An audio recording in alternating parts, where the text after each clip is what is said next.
Oh, I'm sorry. Did I break your concentration? Somewhere between science and superstition.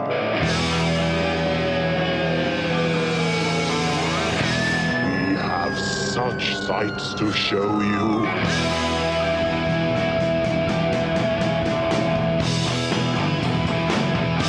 Strange Eons. Welcome to Strange Eons Radio. That's Eric over there. Hello. That's Vanessa over there. Hello. I'm Kelly. Hey, Vanessa, do you remember, not last episode, because that was an Amityville episode, but the episode before that, I had just made a slightly off-topic comment about a girlfriend of mine who looked like Jenny Agutter, and then I had mentioned she was a little nutty, and you said, you say that about all your girlfriends. All your ex-girlfriends. Well, right. Yes. And so a couple days later, I got a message Oh, shit. Oh, no. that said, all your ex-girlfriends are nutty. And you just never know who's listening to your show, is what I'm Wow, going I to say. guess so. You know, So well, Jennifer, not you, although Jennifer was a little nutty when we were actually dating. I told you.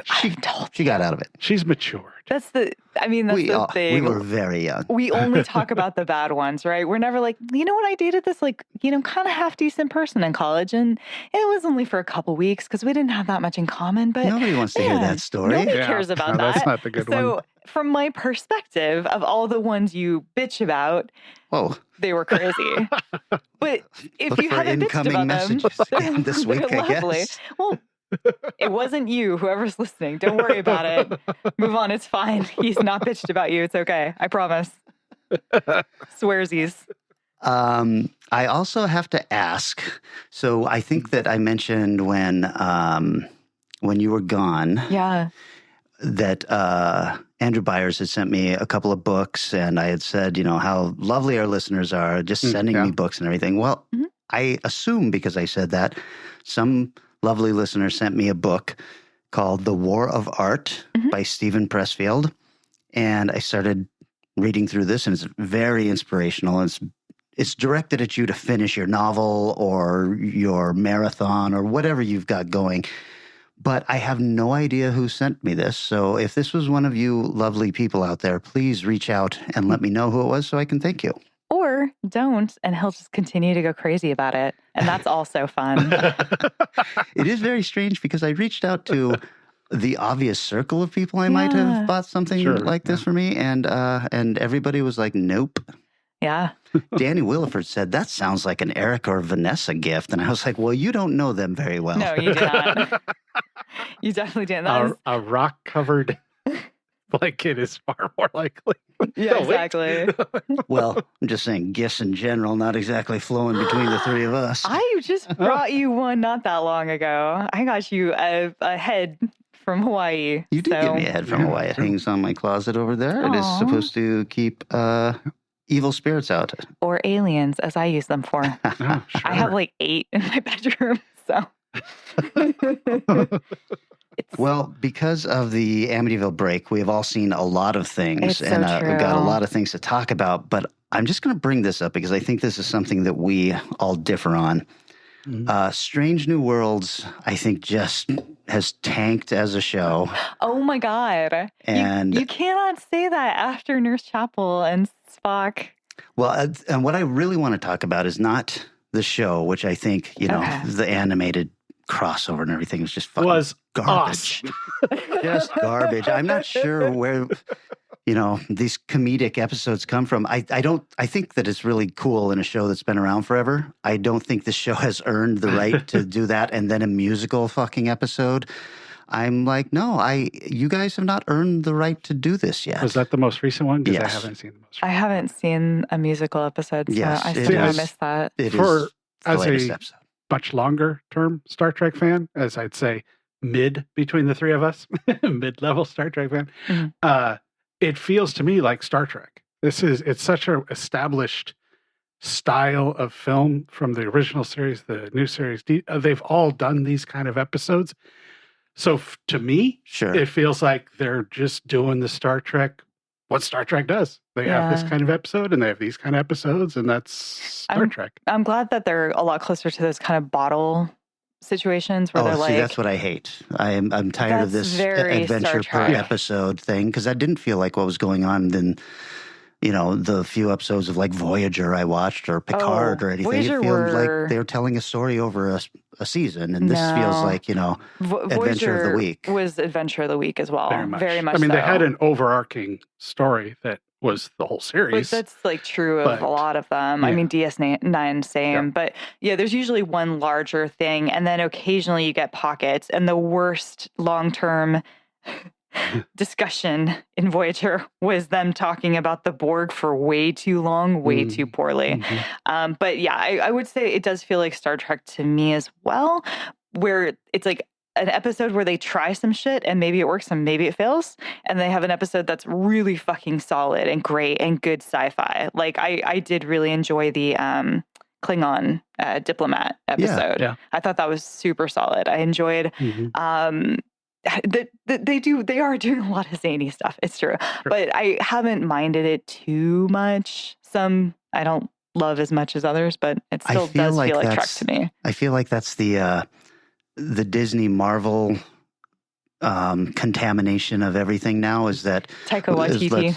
Let's make it irreverent and a comedy, half comedy episode. And I'm like, I really don't want to see Spock as a comedic character. Not this actor as Spock. He hasn't earned the right to do it. Mm. When Leonard Nimoy did something that was funny, he'd been playing Spock for like 40 years. And you were like, oh my God, I love him for having a sense of humor. Yeah, I mean, when you see stuff like that in Voyage Home, that's when you just fall all over yourself for Spock.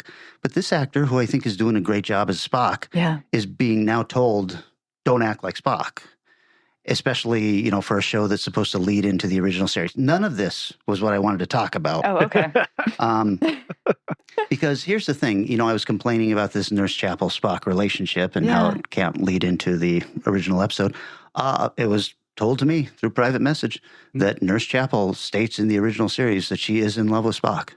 And that he does not feel the same for her. Oh.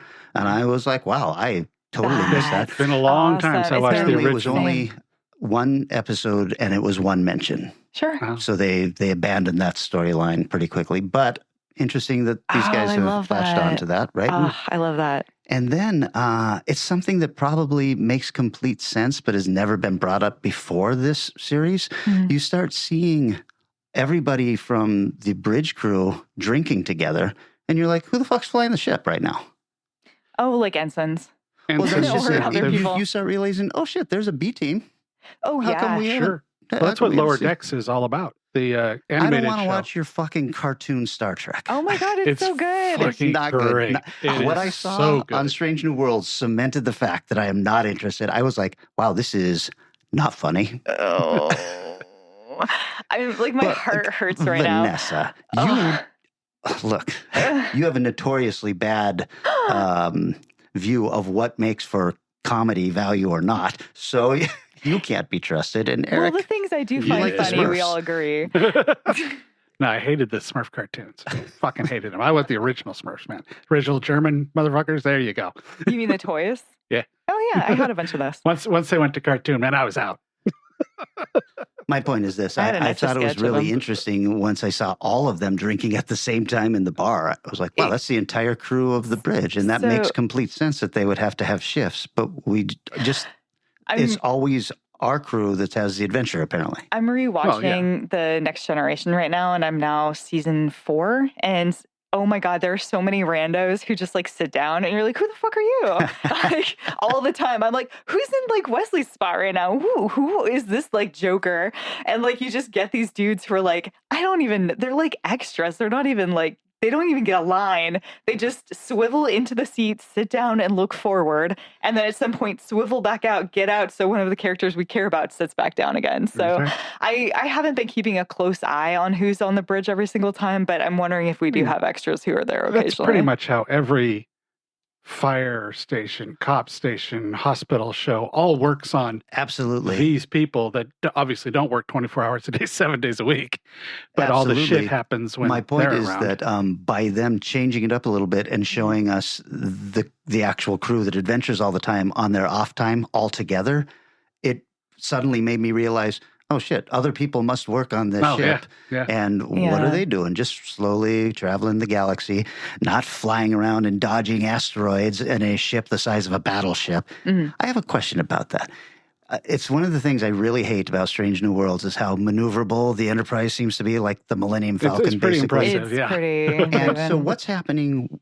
We see the ship doing that, but then we cut to the bridge and everybody's sitting there quietly, right? Like the gravity compensates They for probably something decided, in the ship. standing against to your captain's chair and moving yourself around really looks stupid. Let's just pretend we've got but then oscillation fixing that. Answer this question, Mr. Smart Guy. Why would they all have to shudder when they are hit by something? If the gravity of the ship compensates for every movement, then shouldn't they be like, no, well, we've lost all thruster power because they blew our nacelle off. I think the shields, but you wouldn't feel it. The shields have like a percentage, and as it goes down, it feels like they get more rocked. So when you're at like, you get hit by something really big, then your shields go down to like 67% or whatever. And so that's when you're feeling it. And it feels like the rest of the time, if it doesn't break through that shield barrier. Sorry, I've been watching a lot of Trek lately. You're a fucking nerd. I know. But she, she's offering a fairly decent explanation. My point is this, the way to get around that is to stop showing the Enterprise doing something brand new that it has never done in any movie or television series, and it looks odd. I'm going to blame Discovery for this again, because Discovery fucked it. Like, they were doing such nonsense with that damn ship that should not have had any of those capacities, and I feel like it set a precedent for Trek where it's like, it has to be flashier, it has to be faster, it has to be these things. And Strange New Worlds is trying to, like, shift gears down. They're not shifting gears back to full Trek, but they're just going down one, and it's kind of that weird area where they're not letting go of some of that bullshit that we got. Like, I 100% agree. I 100% agree. The ship should not be able to move like this. Otherwise, you don't get the cool, like, submarine episodes, right? Where like they're in a fog in the space and the other one's somewhat, where they're parallaxing and stuff. Right. You can't have that stuff if they're also able to zip in and out of like XYZ axis at any point. Listener, I wish you could see the hand movements that are going on right here, because when she was talking about shifting down, she was literally shifting down, but not like a car shifter. No, this looked like the bar shifter that's on the Enterprise. Yes, she's got the thing in front of her and lowering. I was really imagining my Dotson, but that's okay. And then one other thing I'd like to point out. You guys, I have not made any bones about how I feel about this Captain Kirk. And then, Eric, you said he was introduced on Voyager. I looked him up. Yeah. He is introduced as Captain Kirk, this actor, in last season of Strange New Worlds. Yeah, I think he just showed up in So I don't know if there was a different Captain Kirk that showed up in Voyager, but I wish I had seen him instead, or anything. Discovery? Or Discovery. Was it Discovery? Yeah, okay. Voyager's long gone. So in Discovery, there was a introduction of a Kirk, and it was very confusing because they didn't say that it was the brother. They said it was Kirk. So it was I had this big issue where I was like, he's a fucking nerd and a loser, and what the hell? I didn't realize it's like Samuel or whatever. Yeah. So they've now kind of addressed that in Strange New Worlds by having this James T show up. And I was also super fucking confused. So I just don't like this actor. He came from the Vampire Diaries or whatever. And I'm like, this is... I want somebody a little beefier. Yeah. Sure. And he needs to at least look like he could win a fight. I mean, he could throw a Kirky with any kind of weight behind it, right? I want to see him holding like a gladiator style styrofoam that's meant to look like rocks and to a very two-tone beat and be, fucking people up. So I don't disagree there. I think that Kirk was an odd casting choice, but I'm hoping he'll grow on me. But who knows if they'll even have another season after this. So okay. Well, that's it. You've been listening to Star Trek Forever podcast. Thank you for joining us. That's right. Affiliated with Strange Eons Radio. Oh, man. Like you said, there's been so many things out that it's almost hard to know what to talk about. So I guess I'll go for the obvious one. Have either of you seen Oppenheimer and or Barbie? I have not. I've seen Barbie. Okay. I haven't seen Oppenheimer. Okay. We tried to do the silliness of watching them in one day, but the timing just didn't work at the theater we like to go to. It's like, I don't feel like spending It's 6 hours. It's a very big commitment. Well, how about I talk about Oppenheimer then? To fill in that gap. I wasn't plan on talking about Barbie, so either one. Okay. Well, I'll do both. I'll talk about Oppenheimer first. Nice. Oppen Barbie. Oppen Barbie. So Oppenheimer, exactly 3 hours long. I could understand what people said, so that's an improvement. I was very glad for that because I would have been way lost otherwise. It's a political thriller drama. You might say a courtroom style, unfolding past events. And I don't know. It was interesting because you learn a lot about this dude and like how he got severely fucked. And you also learn a lot about making of the bomb and like the controversy around that. And there's some cool reveals throughout. And I don't know. I think it was pretty good. I don't know that it needed to be 3 hours, but well, it's Christopher Nolan. It's Nolan. Yeah. I think that's any theatrical movie anymore. Wait, how long was Barbie? Like 212. Fuck. Why? That should be an 88-minute movie. Yes. So I don't know. I would recommend Oppenheimer. It is funny though, because I don't think it's any better than some of the other blockbusters that failed. I wouldn't say that like, I don't know. It's good, but I don't know why that, I guess just the Barbenheimer is the whole reason why people are going to see it. Every once in a while, the internet comes up with like really strange shit that works out. Like Snakes on a Plane is an example of it not working out, where the movie came out and tanked, even though everybody thought it was going to be a giant hit because the internet said so. Mm-hmm. This time around, it oddly seems to have worked. Yeah, it does. It really does. I think both of those films were massively bolstered by this concept. But also, couldn't that be proof that we are all just a little tired of superheroes? Oh, yeah. These are both actual one-off. I mean, unique. Barbie's obviously they're both based on existing things, but they're one-off movies. They're not part of a larger... Oppenheimer, probably. Mattel's already put out that they're planning on doing a whole shitload of weird-ass films. And I'm sure we'll get a Barbie, too. Pound Puppies, the movie. Finally. How did they get in that pound? Finally. I had a pound puppy. He was brown. Yeah, so Dina. I did not. I sold them. I worked at KB Toys when they were popular, but I did not. I thought you were saying you sold her pound puppies. I was yes, that's monstrous. Get out. The toy. Well, I did another big theatrical one then. Those who've listened for a long time know, of course, I went and saw Mission Impossible. Yeah. Dead Reckoning, Part 1. Yeah. And unlike the Spider-Man movie, they definitely let you know this is Part 1. Thank God. And it's good. Oh, no. This is not what I expected to hear from you. It is an odd thing to say about a Mission Impossible movie, but at times the action scenes, like, okay, you can trim this a little bit. But they're still really good. It was an entertaining ride.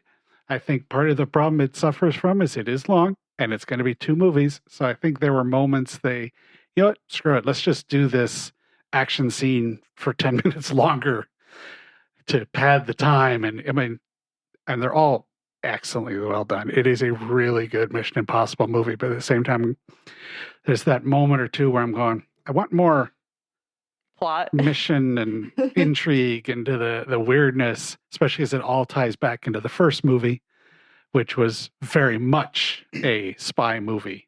Mm-hmm.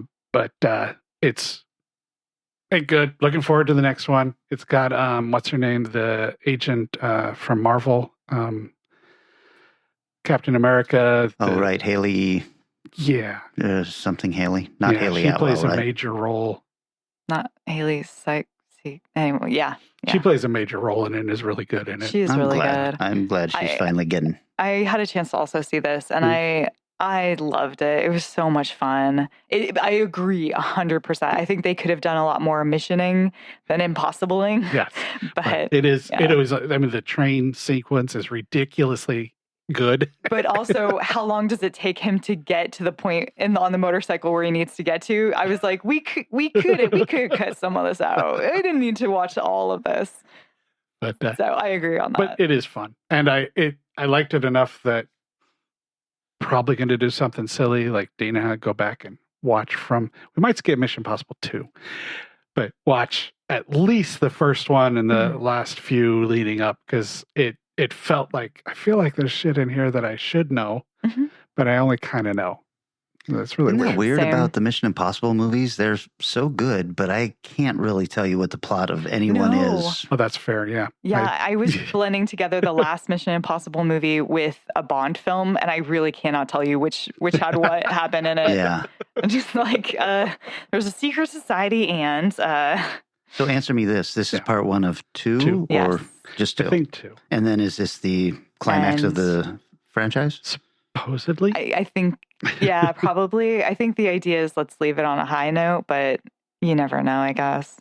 Because, 10 years from now, they could revamp it and Tom Cruise comes in as the elder statesman. Right. And we have a whole new team or something like that. There's a little bit of that in this movie that would be spoilery to say what happens, but not as far as him leaving or something, but a little bit of adjustments are going on. Well, he's 60. He's going to have to start figuring out, do I continue to abuse my body like this? How long can I continue to run like I do in movies? Exactly. How long can he look cool for? Right. Like, how many more cool movies does he have left at him? Look, I know people hate him, but he fucking is killing it at the movies. I know.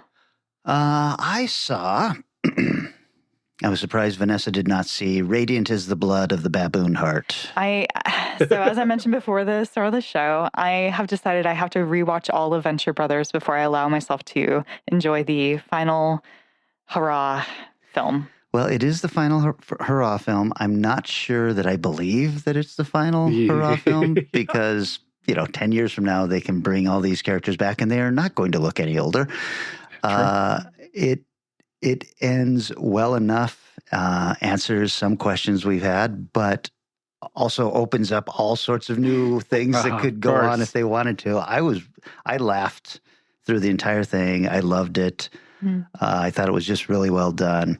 Venture Brothers is one of those shows, if you're not watching, that, and especially if you're, 40 and above, you're going to see a lot of your youth in this. It's made by people our age, and they all watch the same things that we watched, and they're very funny, very biting on their commentary. So good. I mean, and those were all things that were alien and boring to me, all of those shows. But watching them through the eyes of Venture Brothers, it's so cool. It's like, it just gives it this really interesting shine. I feel like the first season was more just kind of like a mean-spirited Johnny Quest. But once they figured out what they were actually doing and they were making fun of all of our pop culture from the 70s and 80s, it just became... Yeah, I think that's why it took me a little bit to get into it because I never watched Johnny Quest. So the first season I'm going, this is good, but I know I'm missing a shit ton of stuff. But then as it went on, it's like, God, this is brilliant writing. Yeah. Johnny Quest is still worth watching, in my opinion. I think it's a great show and the best soundtrack ever made. It's just very cool, big band horns through the whole thing. And the background paintings on the Johnny Quest things are so gorgeous that it's worth watching for that. Very cool. Well, let's talk about Barbie. Since I talked about Oppenheimer. Can I tell you the part about Barbie I hate the most? Sure. I have extensively had Aqua's Barbie song in my head for 3 or 4 months now. It's like, oh, God damn it. I know. We finally got rid of you. We finally moved past the Aqua one-hit wonder, and yet we're back here again. It was really unexpected to me. I couldn't figure out what they were going to do with the plot because I was like, what the hell are you going to do for a full film based off of what I'm seeing in this trailer? But it has some really interesting, deep things it approaches. Yeah, it really does, actually. It just our gender roles, and it's not saying that either is right or wrong. It's more like we're all kind of victims to these certain things. It was and about motherhood, and it was crazy. I could hear a lot of ladies in the audience doing little weeps in there because I was like, Jesus, you guys went deep here. And on top of it, the internet hype behind Ryan Gosling's Kenergy is 100% deserved. I could not imagine. It's like hold on, Ryan Gosling can show emotion? Can show emotion and be goofy as fuck. yeah. Goofy as fuck. I mean, it's like the actor from Cobra Kai, but like more so. Oh, you know, yeah. that kind of style of like Johnny? Johnny, that kind of feeling is it's just I did really... like his he had a Stallone feather. You remember Stallone's fur coat he wore in like the 80s for a while? Yeah. They used that as part of his transformation stuff. It's like, that's awesome. Yeah. So you guys liked it? Yeah, I would definitely recommend it. I do feel like there were points where near the ending, I was like, what was the journey? Like, I mean, it brought up a lot of questions, but I was like, what were the 3 acts? I'm not 100% sure on that. There was like a little bit of weakness in that, but it was still a way more solid movie than it had any right to be. Yeah. It's sort of like the Brady Bunch effect, or that Brady Bunch movie. Right. Like, really? Brady Bunch movie? And then they twisted it and made it so self-aware and so funny without being insulting to the original source that it just works. It's well done, well written, really well acted by several people in very weird roles. So I liked it. Well, I might check it out. Probably not in the theater. Sure. I do like Margot Robbie. I love Ryan Gosling. I think La La Land was one of the best movies ever made. I still haven't seen it. Damn it! I gotta put you that. Would love that I know. movie. I just know I will too. Oh my God. To see that one. Yeah. And because the Gosling, I've seen almost all of his serious stuff, like Drive and the stuff he's done with that same director. He does what he's supposed to do really well. Look, but he is just a presence. Yep. And it's the movie around him that matters more than what he's doing. Yeah. This is not the case. Nope. With Ken. So no. So in La La Land, I'm sure it's the same. Yeah. More fun person. I honestly had no idea that he had it in him. Mm-hmm. I had no fucking idea he had it in him to go the weird places he goes with this character. I was like, Jesus, you're normally just a piece of meat hunk on the celluloid. And right now you're like doing things that it's really wigging me out. Speaking of meat hunk, have you been watching I don't know if you watch the show, but Kelly, have you been watching Warrior on Max? I have. I'm only 3 episodes in, but I'll tell you, the first episode, I was finding myself kind of going, so then I went back and watched the last episode of the season before and kind of was reminded, I remember who everybody is. And then by the end of that first episode, I was like, well, next. And so I watched 2 more episodes and I just haven't gotten back to it. One of my favorite parts of that first episode is how hard they're making him work to look like he fights like Bruce Lee. Yeah. I mean, it is amazing moments in there that are straight out of Bruce Lee movies. Yeah, like, absolutely. Shit. Overall, it's been not one of the better seasons, but it's still really good. Okay. And there's still plenty of stuff to like. There's just a few things they do. It's like, this is a weird role for this character, but I'll leave that to you. Watch more, but it's still good. Lead guy is awesome to watch. Yeah. And it's just incredible. If you're remotely interested in martial arts, if you watched one Bruce Lee movie and liked it, highly recommended you check out Warrior on Max. Yeah. Well, that first season is like stunningly good television. Yeah. And I kind of thought when it looked like Warrior was going away and then that guy was the lead in, was it Snake Eyes? Mm-hmm. I think so, yeah. I thought, good. This guy's getting the attention he deserves. And then I didn't see him in anything after that. Yeah. Maybe that was COVID periods or something like that. That's a good point. That's a good point. But, yeah, that is a horrible point, actually. You bring that up and you're like, how many people were about to step into superstardom and COVID shut it all down? I was reading an article just this morning about an actor who was on the cusp of stuff and all that, and then writer's strike, actor's strike, and he's trying to figure, he's cleaning houses while it goes through because, he's like most of the SAG where he doesn't make a lot of money at all. So it's like, wow. Let's piggyback on that and talk a little bit about the writer's strike, which has now been joined by SAG-AFTRA. I really thought that was going to wrap things up immediately. Yeah. Because it just shuts down everything. Yeah. And the studios seem to be holding on and saying, no, fuck you. Now, there's a part of me that understands they can't give in too easily because the next time this happens, then the the unions will be, we know exactly what to do. Yeah. But it does seem like we as viewers are going to be into some sparse viewing. It's going to be a desert.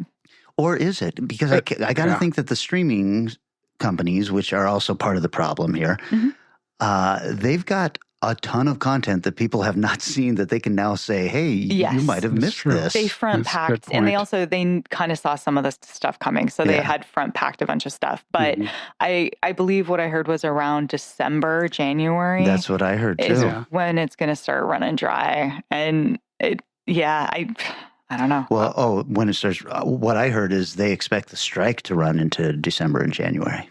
That too. Yeah. Which is at least shocking when it was just the writers, I had heard that. I don't know about now.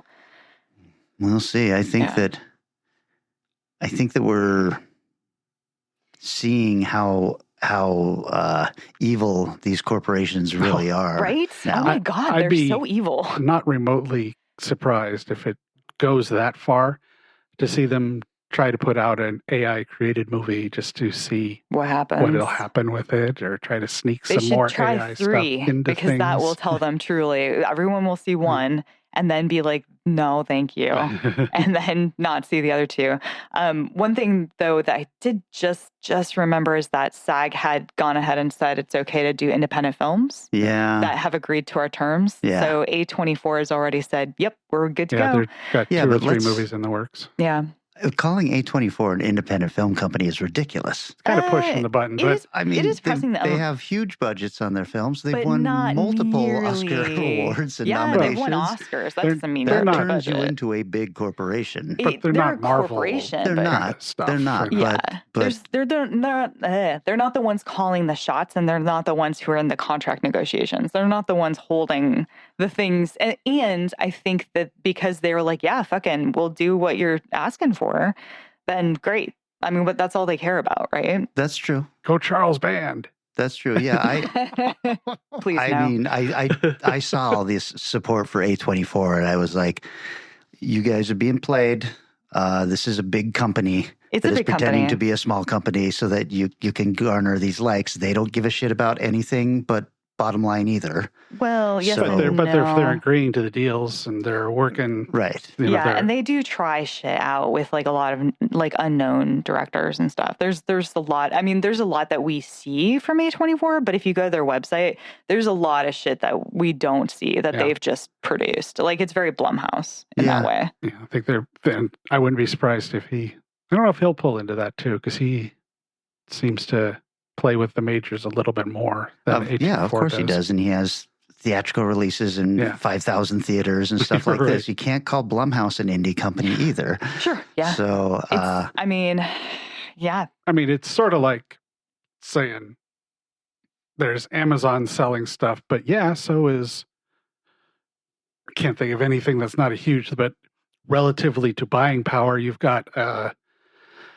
Walgreens, which granted had hundreds of locations, but compared to Amazon as a company, sure, they're a much smaller company. They're still a gigantic company that has lots of influence and lots of stuff going on, but compared to Amazon, they're very, very small. Yeah. Sort of the same like Paramount versus A24. A24 has their own shit and they got lots of power and have lots to put out, but their buying power is not. And their budget per film is way less. Like same with Blumhouse. Like they have a lot of power and they have a lot of money, but their budget per movie is way lower really than like low. Paramount. Sure. Yeah. So I think that they're. I don't know what the line is. I've never really fully understood the line between like where independent movies exist. Like, is it, I paid for it myself? Is that an independent movie? That is definitely an independent movie. That is an independent movie, but, you know. The opportunity that is being missed right now during all of this is there are a few writers out there who are very, very wealthy right now. Mm-hmm. There are a few actors out there who are ridiculously wealthy right now. Mm-hmm. And if they wanted to, a collective could be formed right now while all of this is going on. Mm-hmm. And we could say, we're doing what we want and we're doing it under our terms right now.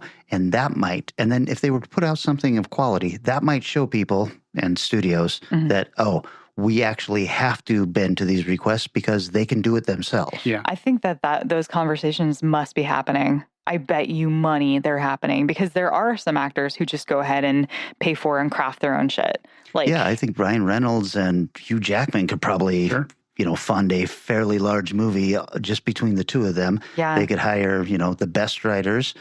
And I think Reese Witherspoon's been doing this for a while. Right. And they could say, look, this is the deal we are making with the actors who work with our production company. And, and I know it's not the production companies that are the problem right now. The producers want to give the actors and the writers everything that they want. But there is power that can be wielded in a different way right now. And it seems to be, that option seems to be being ignored. Yeah. I wouldn't say it's ignored. I would say this shit takes forever for us to see it. Yeah. So I think it could very well be happening and we just won't know for like 6-9 months.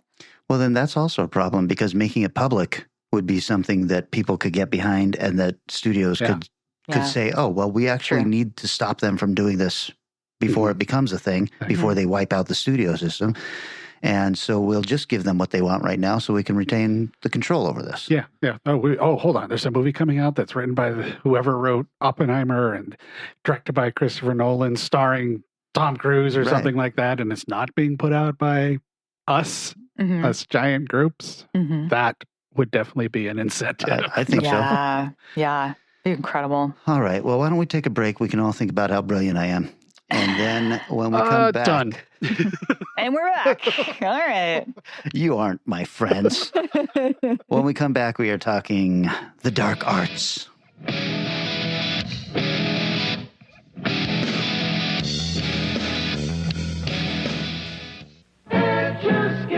Turn the dials and you'll see what I mean. Yeah, your fun time starts with Etch a Sketch. A line appears magically, shaking upside down. It's gone, you'll see. Oh, heart, Etch a Sketch. Draw anything your mind to see. Anywhere you have to be. Oh, heart, Etch a Sketch.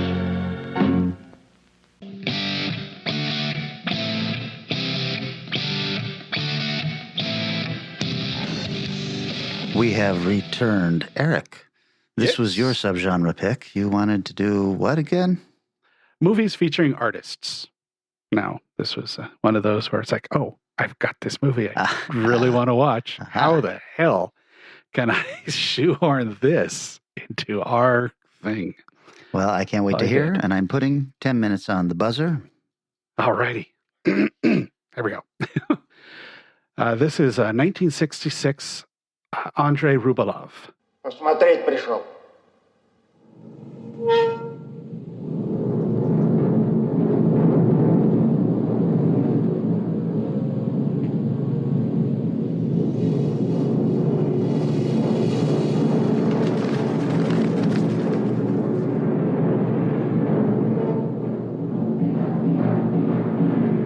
Все-то она, родная, терпит.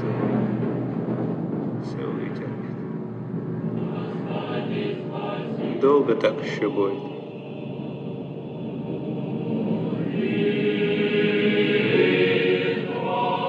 Послушай, что же такое делается? За грехи наши и зло человеческий облик приняло. Бог-то простит, только ты себе не прощай.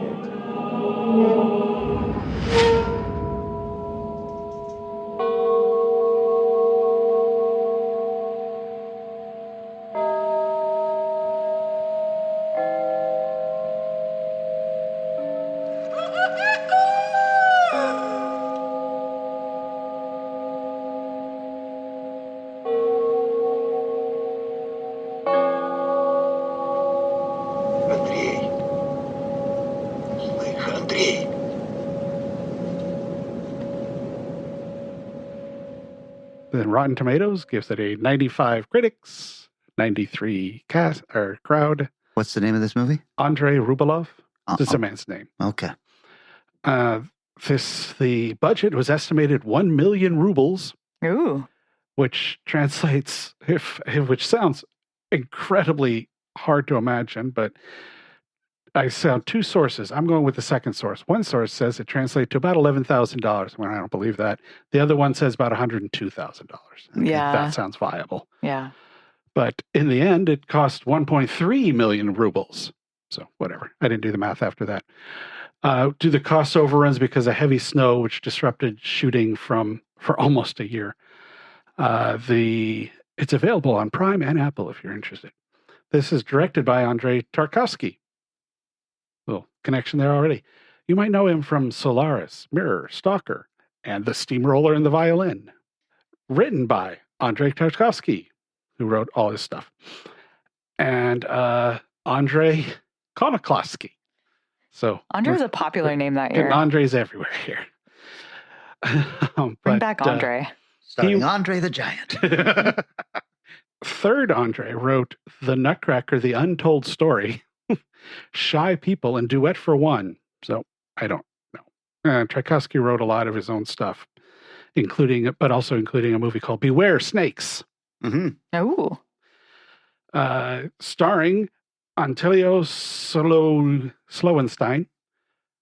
Been in most of Tchaikovsky's films. These are all deeply Russian people that, unless you're a real lover of Russian films, you're probably not going to know most of them. So I'm going to go through this. Nikolai Grinko, who's also in several Tchaikovsky movies, and Ivan Lapikov, who has done Little Tragedies. So it's a 3-hour and 5-minute run to start. Boy. And 3.5 minutes of opening credits. Hey. But anyways, movie starts with a man trying to get a hot air balloon to fly around the 15th century.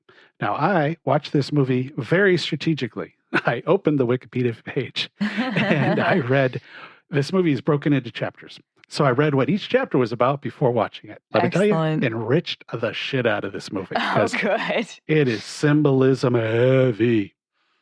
The first segment is The Gesture, which takes place summer of 1400, with 3 monks and a religious painter are wandering around looking for work.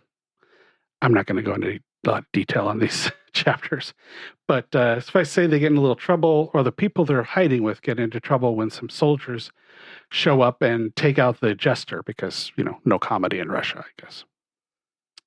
The next chapter is Theophonius the Greek. This chapter runs over summer, winter, spring, and summer of 1405 and 1406. So summer to summer. This one, the Greek is recognized as one of the masters of painting. So a other artistic monk shows up, but the Greek finds out that he knows Andrea. So he only wants to talk to him. Talk about that guy. The other monk gets a little annoyed, but eventually the Greek offers, fine, I will take you on as my apprentice. Then the monk goes, great, come to my place, invite me in front of all my other monks so we can show off what a great artist I am. And the guy's like, fine. But that's not what happens. He sends an emissary who goes there and picks up Andrea and takes him as his apprentice to the Greek. Oh, shit. Which pisses off the other guy so badly that in the third part, The Passion, before the Passion starts, he storms off blaming everybody and the monk for being only in it for the money. And he was the only true artist there. With The Passion, then, Andrei and his apprentice walk to Moscow to meet with the Greek, in which they discuss religion and a variety of other things as they're walking. This scene has a passion play in the middle of it, which they talk about as Christ's crucifixion, which seems to deviate a little bit because the guys walking with him carry his cross for a while, and it's also done in Russia, so everything's snowed over. So it's a different look. Andrei thinks the crucifixion was done out of love from the crucifiers. Hey. Whoa. And the Greek says, you may not want to discuss this publicly. Part 4, The Holiday. Andrei encounters pagans in the woods. And of course, they're running around naked and doing all kinds of stuff that's a little surprising to see in a movie from 1966. Part 5, The Last Judgment, summer 1408. Andrei is now working on a church he's been hired to do, but he can get absolutely no inspiration. He doesn't want to paint anything because everybody wants him to paint the scariness of that. He wants to paint inspirational things, has no interest in painting what the guy that hired him to paint once painted. So he just doesn't paint. But he is inspired when a young woman shows up who is seems like an innocent child of God because she is mentally challenged some way. You can't really tell what it is, but obviously she's not understanding everything, but she also understands and feels the love of God, which inspires him to start painting. Part 6, The Raid. One of the dukes is away, and his brother decides that he's going to come in and take over the guy's city. It's a fairly brutal series of attacks.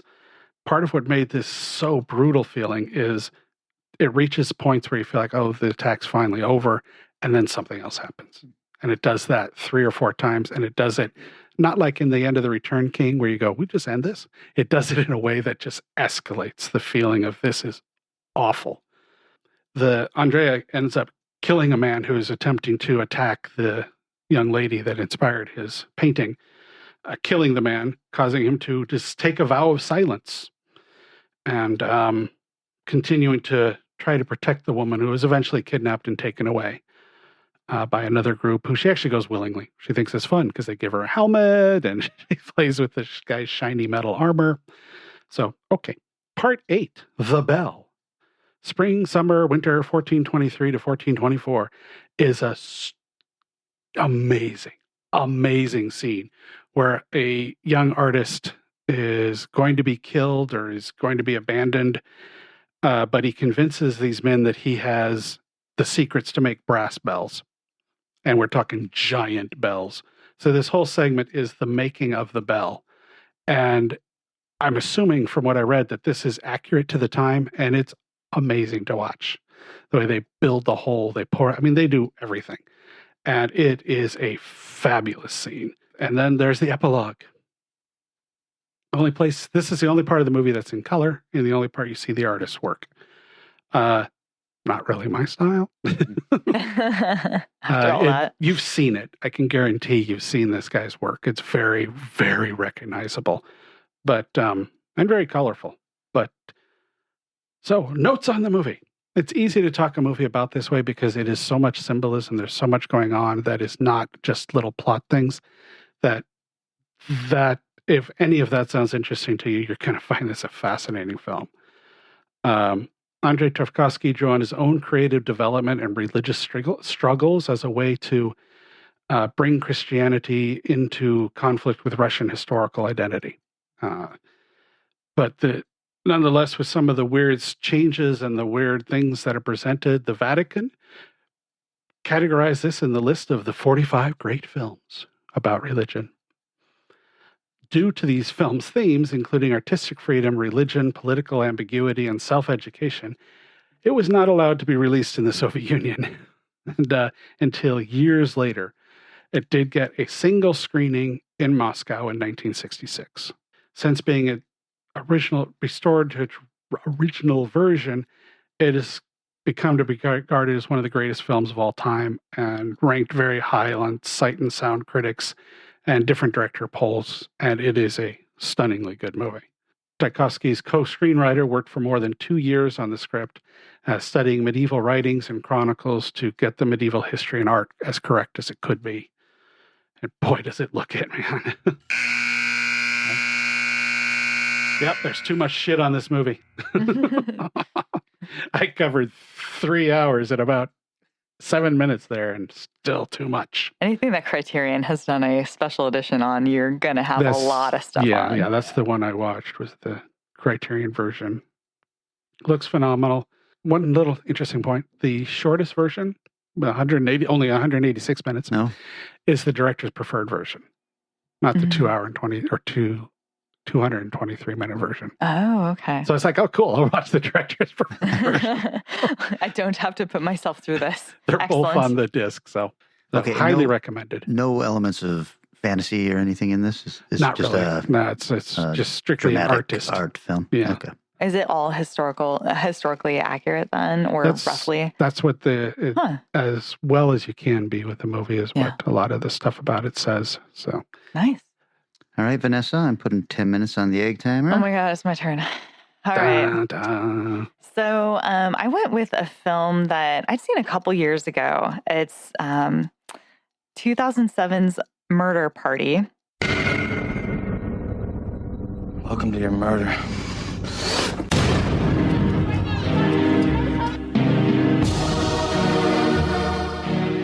This is the party. We've been planning this for weeks. The invitation said murder party.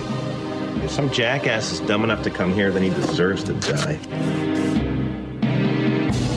Look, I don't think we actually thought someone would be stupid enough to show up. It's a white male. He's perfect.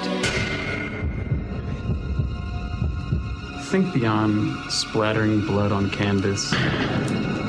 When our masterpiece is complete and the coroner's report is back in, it will read the cause of death. Art. Happy Halloween.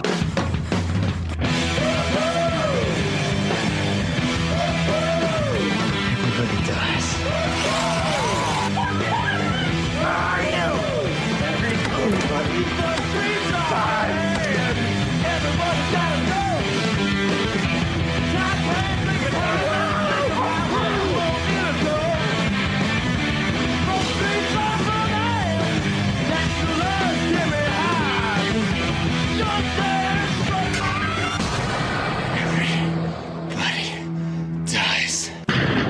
I didn't sign on for a second-degree assault party.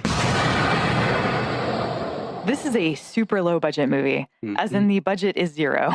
Like, there's probably money spent on it, but it's like people, friends, a group of friends scraping together to make something happen. And you can tell. It's very much like set in mostly one room, people mostly just talking at each other. Box office, no information. Rotten Tomatoes score, 100% from critics, which is 6 people, and 57% from audience, so somewhere in between there. Written and directed by Jeremy Saulnier. He has 8 credits to his name. You would know him from Green Room, which he also wrote and directed. Blue Ruin, Hold the Dark, and 2 episodes of True Detective. Starring Chris Sharp as Christopher S. Harley. He does a great job in this film and is in hardly anything. He has 4 credits to his name. And most recently was in I Don't Feel at Home in This World Anymore as, quote unquote, the party husband. So, yeah. He also was in 2 shorts by that same director. So it's not a big career. Macon Blair is kind of the only person out of the actors in this film who has any credits to his name. He plays a guy dressed as a werewolf. He has 36 credits to his name. Green Room, I Don't Feel at Home in This World Anymore as Bar Dude. He's also, though, in Florida Project, Hold the Dark, Swamp Thing. He's in 2 episodes. The Hunt, I Care a Lot, Reservation Dogs, 2 episodes, and Oppenheimer as Lloyd Garrison. So he's actually doing pretty good for himself. All the other actors in this are one-offs, unknowns. 2 of the actors have done a lot of TV walk-on work, but really no one you would know. The story takes place on Halloween. Christopher is a lonely meter maid who lives alone with his cat, Sir Lancelot.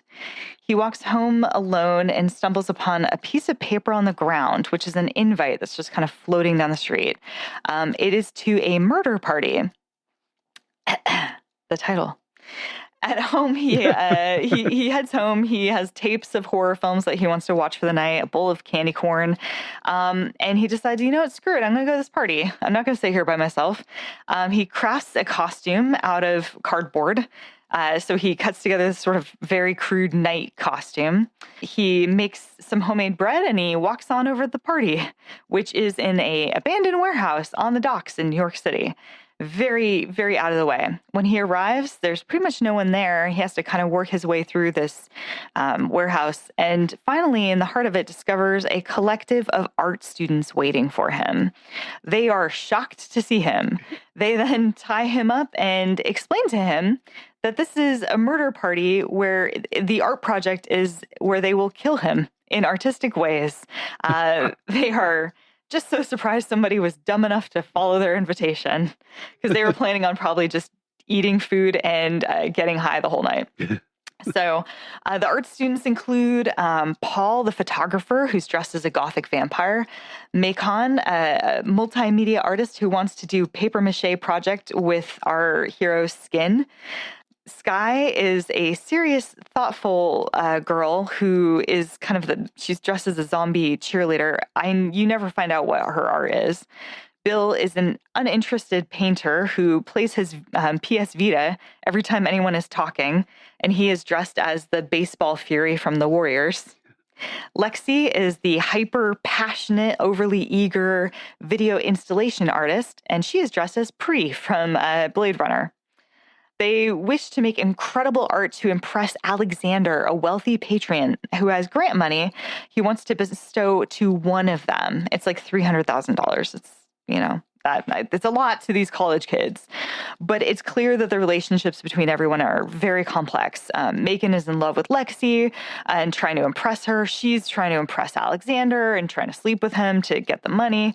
They're all attempting to one-up each other and constantly belittle each other and make fun of one another's work. They are completely irritating, awful human beings that you probably went to art school with. That is 100% what they're showing you. And of course, Skye sits down, starts eating Christopher's raisin bread, and realizes there are raisins in it, has an allergic reaction, falls over, hits her head, impaling it on a metal piece on the floor, and dies. So this kicks off the film. We have a murder party with a bunch of murderers who are pretentious art kids who have no clue how to murder people, and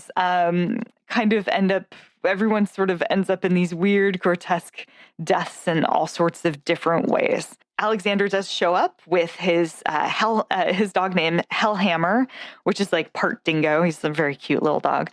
And Zyko, his drug dealer, who is clearly there to just add chaos to this film.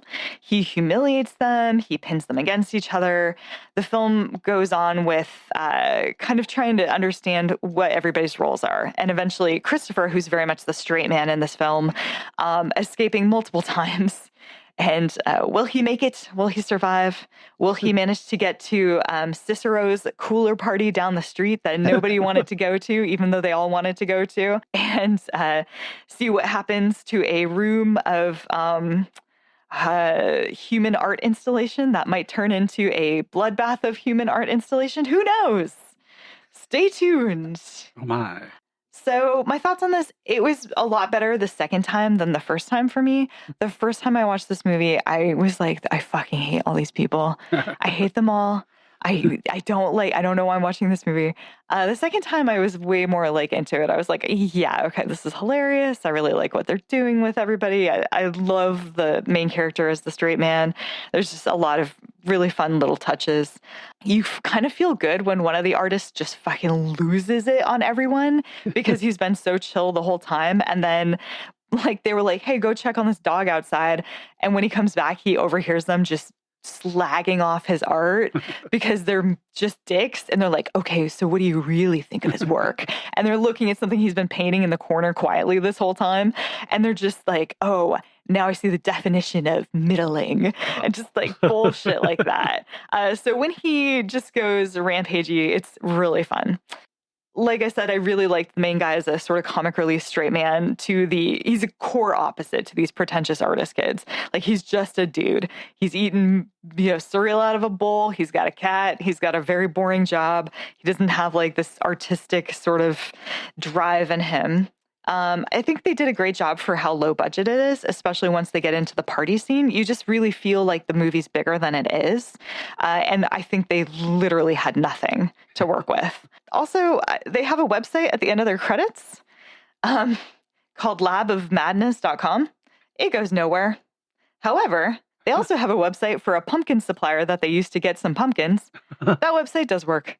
So pumpkinnook.com does in fact bring you to a mail order pumpkin website.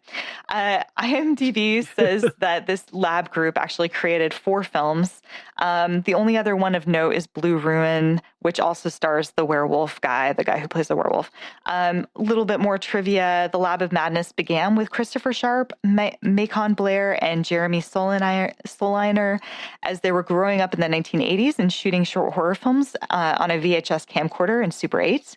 Their first film was made made in 6th grade and titled Mega Cop in 1986. The group would often do school assignments as video projects, and their vast filmography includes interpretations of classical works such as Macbeth and Beowulf. After high school, they all went to various film schools and kept in touch.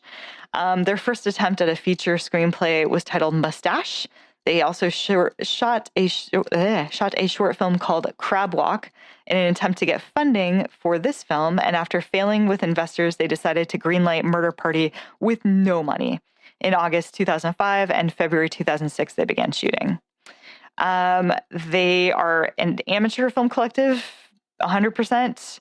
They performed multiple roles in their own films, including cast and crew, paid for everything themselves, and during the truth serum, there's a scene of a truth serum needles getting passed around. They used actual hypodermic needles filled with sterile saline to show the reality of they just poked themselves. Anyway. Oh, my. To show the reality, or they couldn't afford to get a... Probably both. Prop needle. Probably both. I think they couldn't get a prop needle or didn't know how to do it. Yeah, which is crazy because they did some really good effects. A lot of good practical effects throughout. I like this movie. Yeah. Yeah? Me too. Yeah. I mean, this is the kind of movie that you catch at a film festival and you're like, oh, this guy is doing something. He's going to go somewhere from this. Yeah. So, I don't know. I thought this was actually pretty good the first time I saw it. It's very watchable. I do remember after watching that one and then seeing Blue Ruin, going, whoa. I still haven't seen Blue Ruin, and I only saw this because I had seen Green Room and loved it so much that somebody had said, oh, you should check out Murder Party. I also love just that idea of let's get together and make our movie. Yeah. You know, zero let's budget. Get some costumes. Like, you guys probably already dressed as this at some point for something anyway. Right. We'll sit in a room. We'll have like character drama, and then we'll purchase buckets of blood and be good to go. I love it. Okay, I'm putting 10 minutes on the egg timer for myself. And I chose a movie that I had never heard of, never seen. Huh? It is called Deep Dark. All my life, I knew I was destined to be a great artist. But somehow, somewhere along the way went wrong. I think you spent too much time down there. If I had a job, then when would I have time for my art, Mom? Besides, making mobiles is the only thing that I'm good at. Maybe it's time you found something else.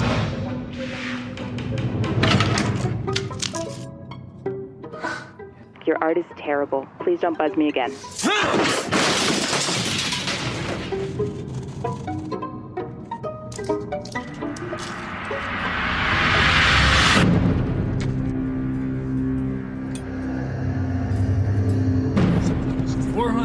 $2,000. Sold. I owe you an apology. It'd be a shame if the art world lost a voice like yours. Well, how did it go? I still can't believe it. I have more, you know? You do? Think of all the incredible art we could make. Why don't we seal it with a kiss? Who are you? I'm the source of Herman's inspiration.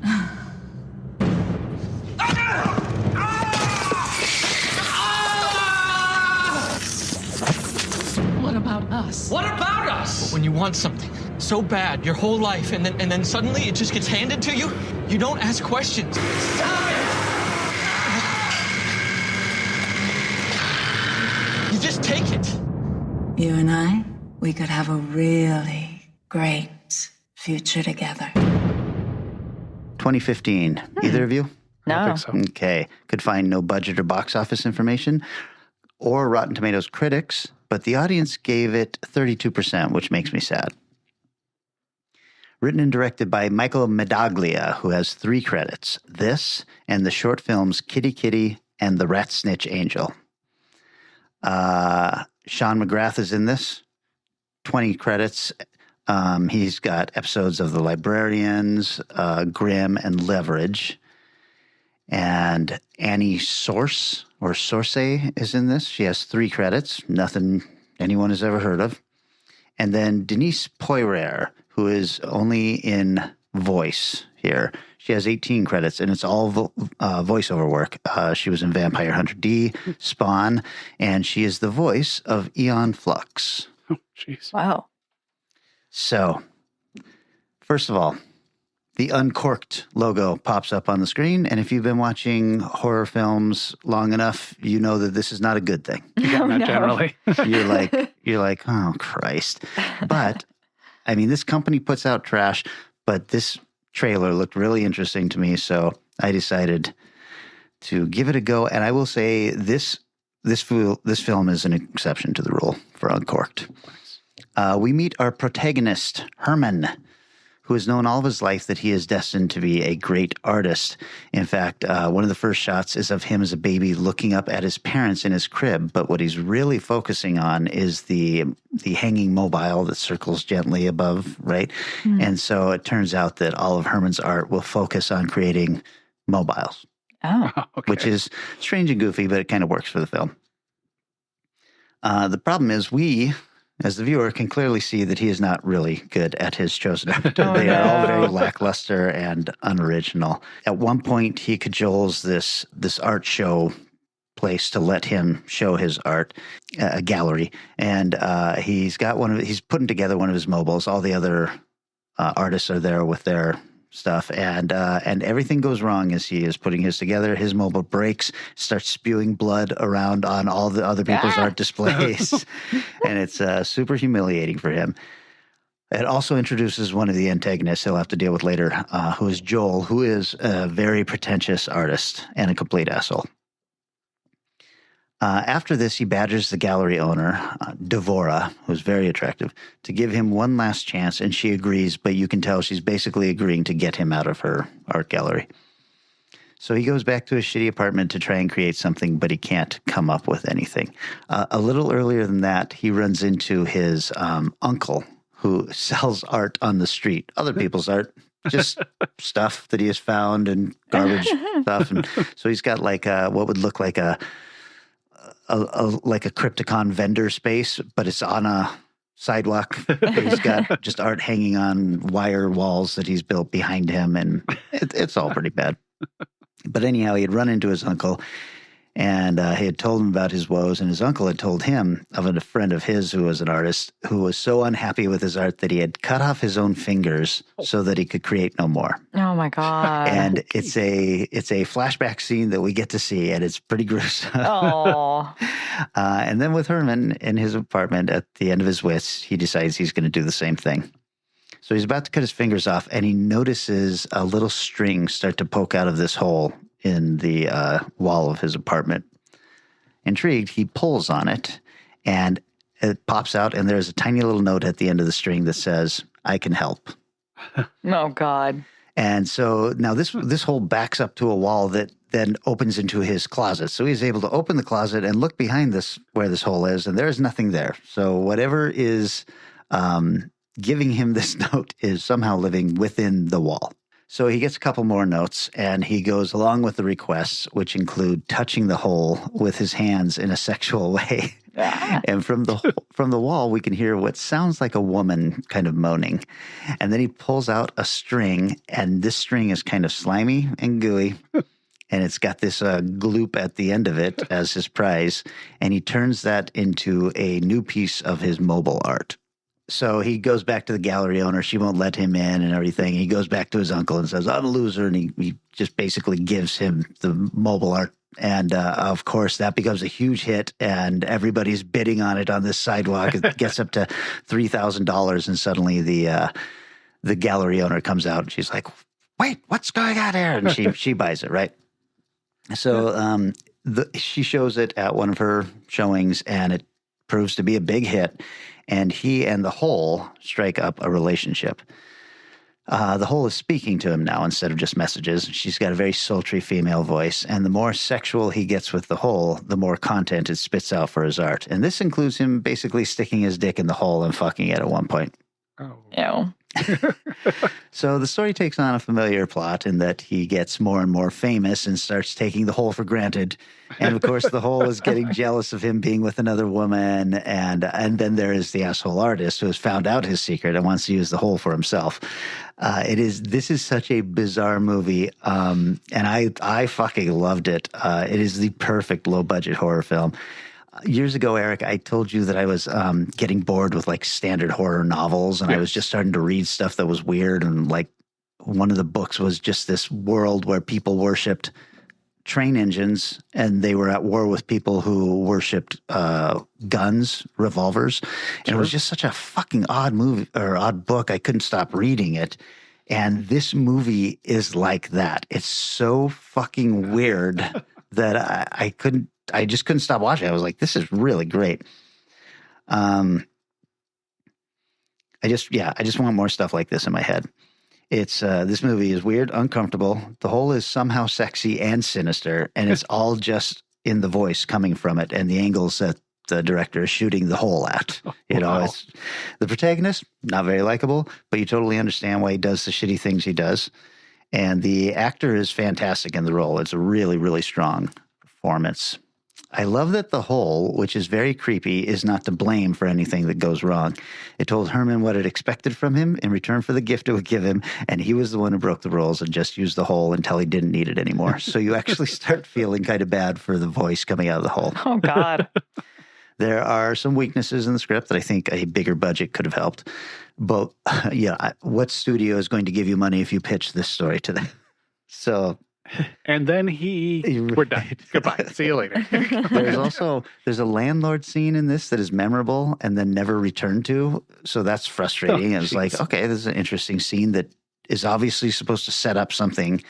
And it doesn't happen. And then there's the asshole pretentious artist who's never truly realized before the Hole dispatches him in a very horrible way where he accidentally backs up to the Hole and then it starts sucking out all of his intestines. Juicy. The story is a blatant Faustian trope. Could have used a little more camouflage, but this is the kind of film that is supposed to get you noticed, I think, as an indie filmmaker, and it appears to have not been the case for Michael Medaglia. I will just say this. It is exceptionally shot and directed. I cannot stress this enough.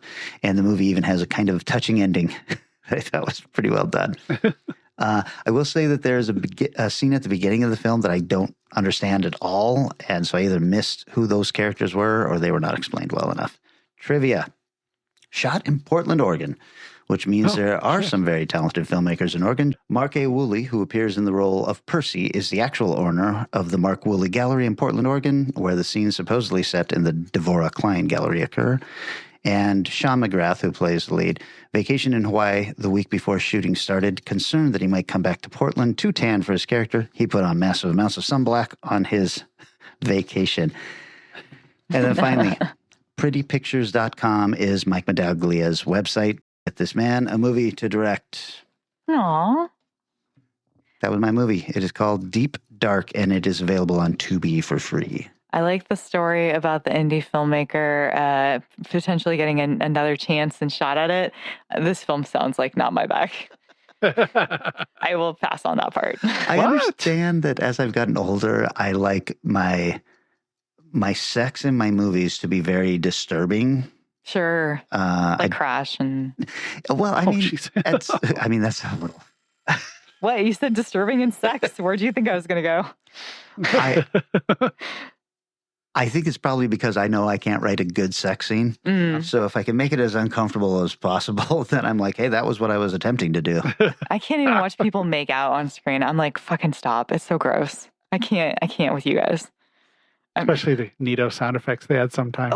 Sounds like they're both drinking water from a dog dish or something. Yeah, totally. You're like, fucking get off. No, this is so nasty. I'm the opposite. I like that little saliva bridge when their lips pull apart. It's only good if it's Sarah Michelle Gellar. Otherwise, no thank you.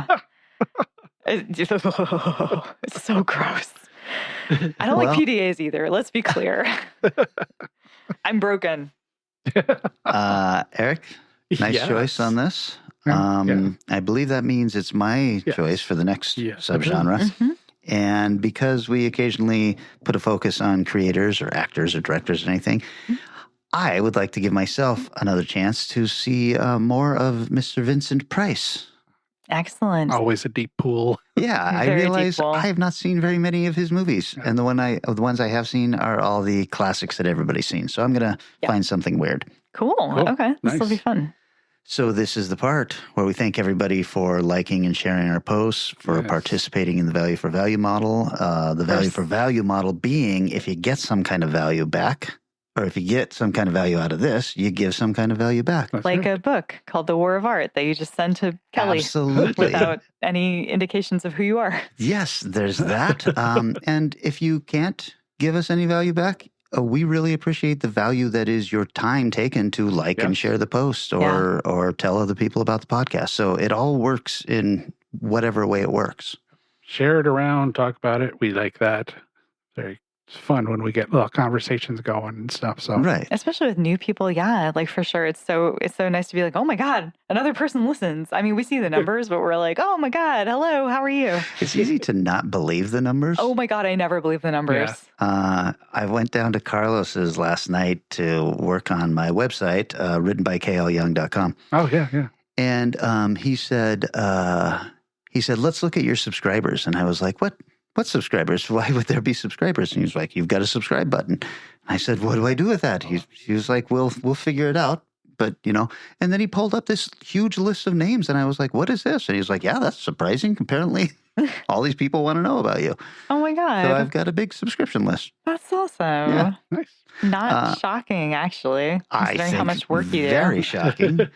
But, yeah, so we really do appreciate the time that you guys spend just to press a button that says like. That actually, it feeds the algorithm. We appreciate it.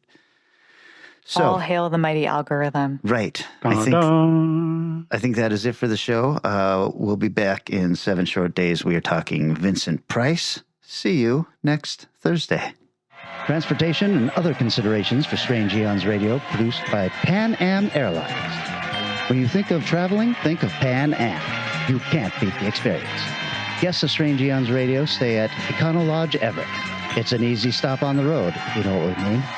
Strange Eons Radio is recorded live in front of a studio audience. If you enjoyed this episode, please consider leaving us a positive review on your favorite podcast app. Sit, Ubu, sit. Oh my God, there are so many randos who just like sit down and you're like, who the fuck are you?